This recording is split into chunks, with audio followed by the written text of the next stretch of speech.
creo que las primeras 2 semanas de marzo fueron las más caóticas aquí en Francia.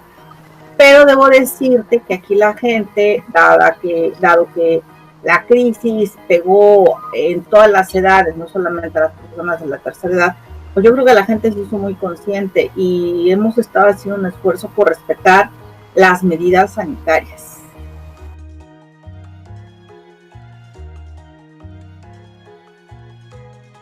Las autoridades dijeron que para empezar tenemos que salir con un permiso firmado. Es decir, hay una carta en la cual tú te haces responsable y nada más puedes salir a hacer compras al súper, hacer compras a la farmacia, hacer compras ya sea de periódico o de tabaco, o en su caso pues para las personas que fuman, que en mi caso no es, ir a ayudar a las personas que en este caso pues a las personas que no tienen casa o a las personas que están solas, es trabajo voluntariado se le llama, o desplazarte por actividad profesional o desplazarte a hacer ejercicio. Tienes permiso todos los días salir máximo 1 hora, 1 kilómetro alrededor de tu casa. Y esa medida se fue endureciendo porque hubo gente que pensó que no era verdad o que el virus no los iba a alcanzar. Entonces el gobierno al inicio te dijo, usted puede salir, pero ya después vieron que había mucha gente en la calle. Entonces dijeron, usted puede salir, pero no puede salir más allá de 1 kilómetro de su casa. Entonces, cuando yo salgo a hacer compras, que es una vez a la semana o cada 10 días, lo que yo hago es, pues me cubro, no hay máscaras para las personas, digamos, que no trabajamos en hospitales, que, por ejemplo, mi centro de trabajo es un laboratorio, pero no es un laboratorio de salud, es un laboratorio de ciencias políticas y sociales. Entonces, nosotros no tenemos máscaras, tenemos lo que es gel y los guantes se acabaron. Entonces, lo que yo hago es que te haces una máscara casera, llevas gel antibacterial y evidentemente guardas, en mi caso, tu servidora, yo no guardo el metro, yo guardo 2 o a veces más para que no tenga yo contacto con las personas. Y al momento de pagar en la caja, aquí lo que te sugieren es que pagues con contacto, es decir, que no tengas dinero en especie, o sea, no haya dinero para que no haya un intercambio de monedas o de objetos, y que tú con tu tarjeta, aquí está la opción de pagar, deslizas la tarjeta, no la deslizas, es por contacto, o sea, pones la tarjeta con la máquina, con la terminal, y ya te descuentan inmediatamente el monto sin necesidad de deslizar o teclear algún código. Entonces yo cada vez que salgo a hacer compras, 1, salgo a hacer lo indispensable, 2, los protocolos que te acabo de mencionar, como utilizar gel, la máscara casera que yo me hice, 3, pagar con tarjeta con contacto, 4, hacer lo esencial, nada de que te vas a otro lado, sino vas, haces compras y te regresas, y lo trato de hacer una vez por semana o cada 10 días, dependiendo pues lo que tenga yo que comprar para alimentarme.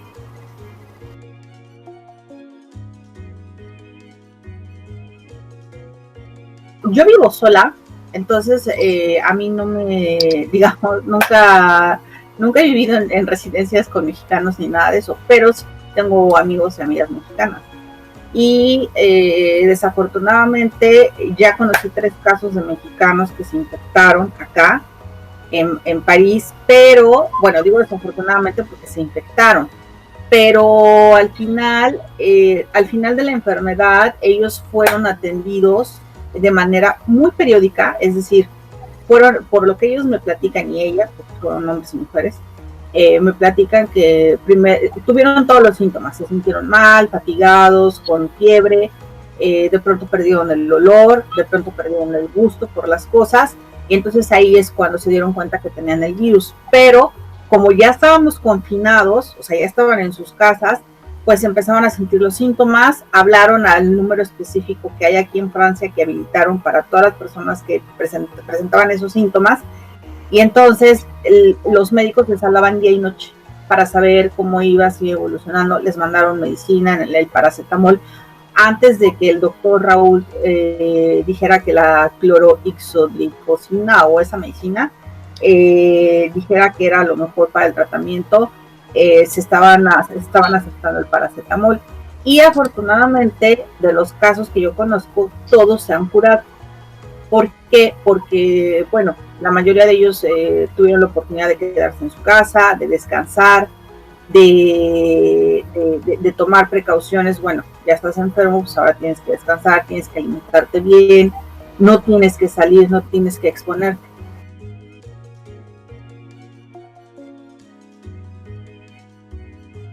No me da miedo porque afortunadamente soy una mujer muy sana. Y cuando te digo sana, salgo a hacer ejercicio, hago mucho yoga, como muy bien. Pero ojo, esto no es de ahorita, o sea, eso es una disciplina que se adquiere con los años. Entonces yo soy una mujer que trato de ser bastante saludable, tomar mucha agua, evitar lo que es el alcohol, evitar lo que es el cigarro, evitar lo que son las grasas, evitar la comida congelada. O sea, yo todo lo que como trato de que sea fresco y hecho en casa. Entonces a mí eso de alguna u otra forma me ha ayudado porque de acuerdo a las estadísticas que yo checo todos los días en la noche antes de irme a dormir en el sistema de salud público francés, la mayoría de las muertes están ligadas a un problema ya sea de hipertensión, obesidad, diabetes o neumonía. Entonces uno tiene que tratarse la salud y digo, no dudo que haya gente que se muere y que estuvo completamente sana, por ejemplo los deportistas, que en este caso hay ya 2 casos acá en Francia que se murieron 2 deportistas.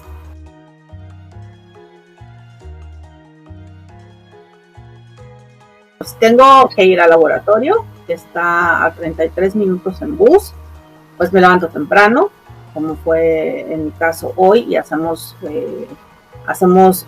guardias, ¿no? O sea, no puede haber más de una persona en un cuarto, bueno, en una sala, ¿no? En las oficinas, pues.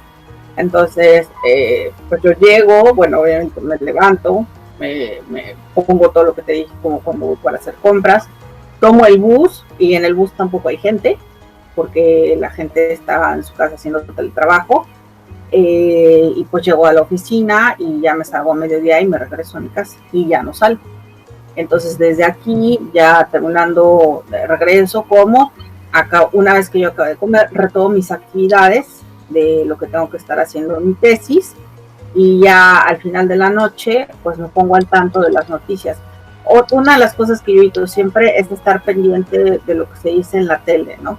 Porque si por sí el estado anímico, eso no hay que ver ni leer estadísticas ni analizar números. Tú te das cuenta en el rostro de las personas.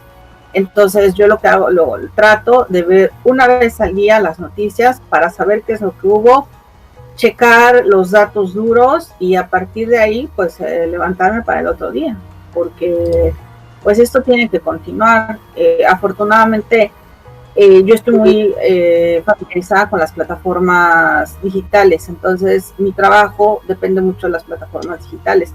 Cuando digo que son plataformas digitales, por ejemplo, cuando hago una entrevista como lo estoy haciendo contigo, no necesito estar enfrente de las personas, entonces a mí eso me ayuda mucho en mi trabajo, pero hay personas, por ejemplo, quienes trabajan, yo por ejemplo, yo trabajo en un restaurante, fui mesera, entonces las personas que trabajan en un restaurante pues ahorita están paradas y no es la misma dinámica que la mía, pero yo tengo la ventaja porque pues me dedico a la academia, me dedico a la investigación. Entonces a mí eso me ayudó mucho, pero si me hubiera agarrado la crisis siendo mesera, pues yo creo que si mi dinámica laboral se hubiera cambiado mucho, ¿no? Porque para empezar yo sí estaría obligada de ir al centro de trabajo. Yo no estoy obligada, o sea, yo puedo trabajar en mi casa, puedo trabajar en la biblioteca y eso a mí me ayuda mucho.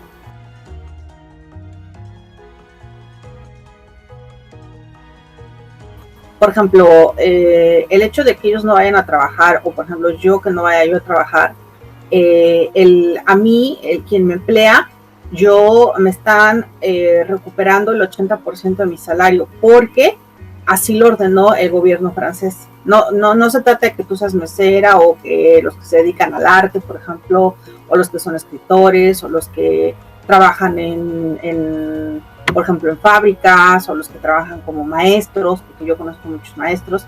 O sea, ellos no están yendo a su centro de trabajo, pero están siendo pagados porque el gobierno dispuso un seguro se le llama desempleo parcial, y ese desempleo parcial es el que te va a permitir recuperar el 80% de tu salario sin ir a trabajar. O sea, tenemos una protección.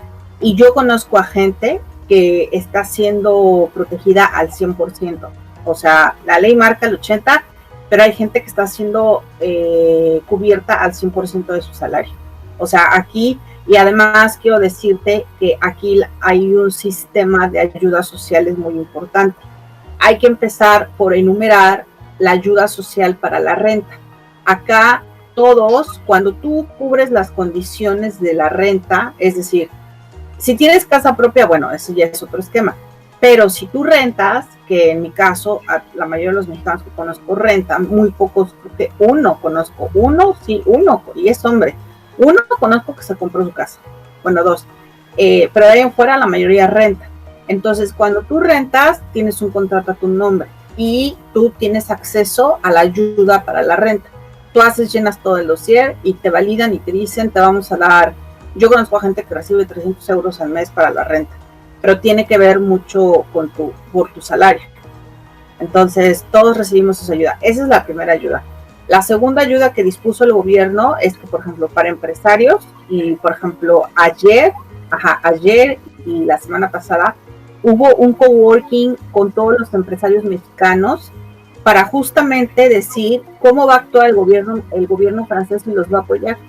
Porque la mayoría pues son restaurantes mexicanos o son personas que se dedican a repartir mercancía de alimentación mexicana y el gobierno los va a apoyar con el pago de luz, con el pago de la renta y les van a permitir una parte si entendí bien, les van a permitir una parte de los impuestos, se los van a condonar. O sea, pero nada más en los meses que sería la pandemia. Eso es una. Y la otra es que cuando tú eres empresario, el presidente Emmanuel Macron anunció un paquete de 300 mil millones de euros es un rescate general. Entonces, todo ese dinero va a ir hacia las personas que, no solamente mexicanos, en general a todos los a los medianos y pequeños empresarios.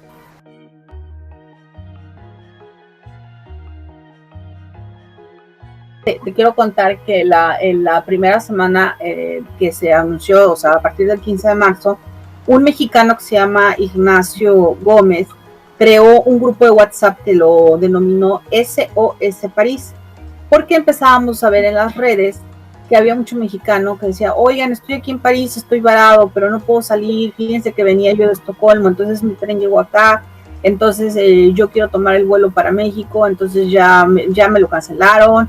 Y así, ¿no? O sea, había una cantidad de casos de mexicanos y mexicanas que se quedaron varados acá. Entonces empezaron a buscar a la embajada, bueno, incluso gente que vivía aquí en París. Pues como todo mundo regresa a México, ¿qué haces allá?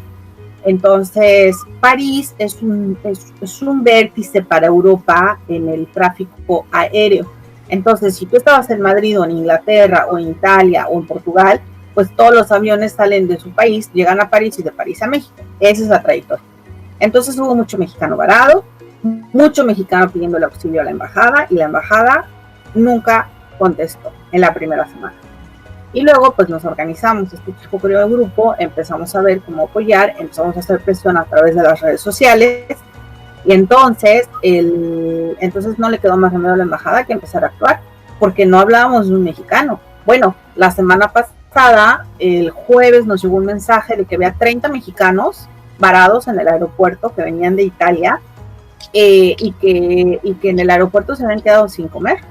Entonces rápidamente nos empezamos a organizar y ya la embajada nos avisó que ya les habían llevado de comer, que iban a tener comida hasta el día siguiente. Pero fue porque nos organizamos y porque hicimos presión, y eso no es nuevo, eso no solamente es aquí en Francia, eso es en todos lados. Las embajadas y los consulados de México en el extranjero no sirven, no ayudan en nada, al contrario, son una carga para el erario de México, son una carga para el erario público y deberías de ver el lujo en el que viven, deberías de ver la casa que tienen acá, está en una de las zonas más exclusivas de París y que ni siquiera fueron habilitadas para recibir a la gente que se quedaban a dormir en el aeropuerto, por ejemplo, ¿no? O sea, eso es una de las cosas que se tienen pero no es de ahorita, o sea, no es un problema de ahorita, es un problema que ha sido siempre, pero pues cada gobierno no ha querido verlo, se ha quedado ciego ante ese problema.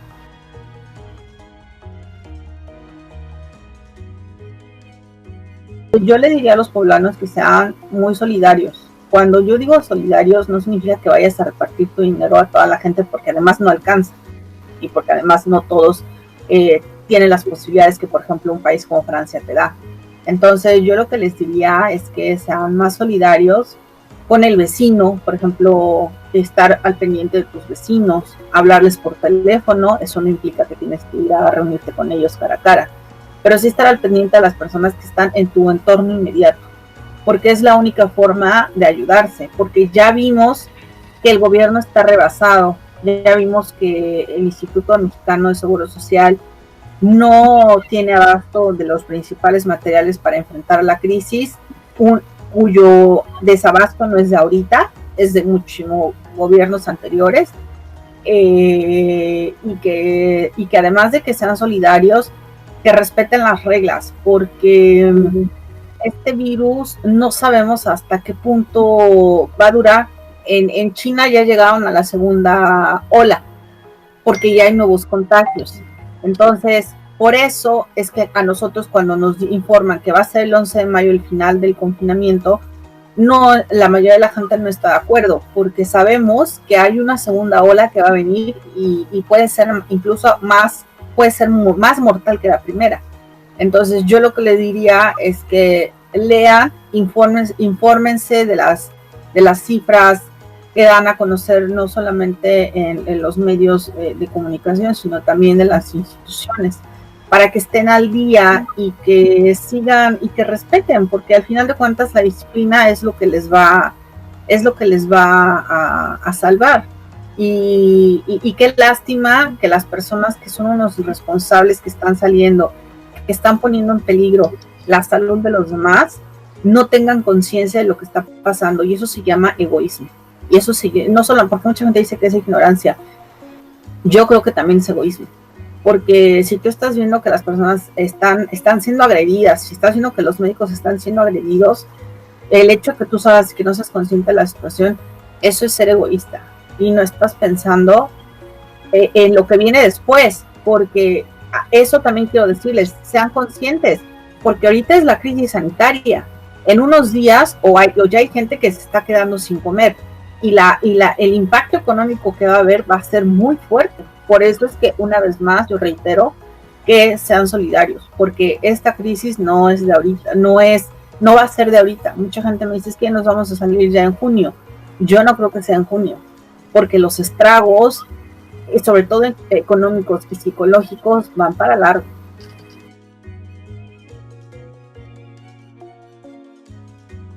Yo le quiero pedir al gobierno que no mientan las cifras, porque el mentir, el decir que se murieron por una neumonía o decir que se murieron por una diabetes o una hipertensión, lo único que van a hacer es agravar las cosas, porque si en el discurso mienten, si en las cifras mienten, la gente va a continuar sin creer. Y si dan ustedes las cifras reales, entonces la gente va a estar un poco más consciente de que las personas que se están muriendo es por el virus y no por las enfermedades que están diciendo que hay.